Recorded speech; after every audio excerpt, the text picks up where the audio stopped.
talk about how can you enable sound effects on your Mimo app. We're going to figure out the solution or know how you can do that on your Mimo app.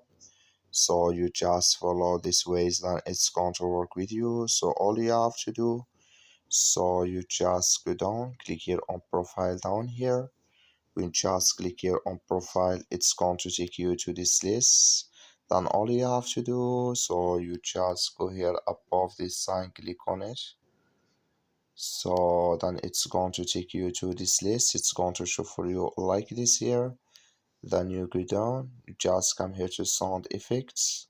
Then you click in this sign. Then like you see this color show for us here. That's mean here sound effects enable with us now. So that's all you have to do. I wish now you I get it. That's all. Thank you for watching. Don't forget to support us by liking, subscribe.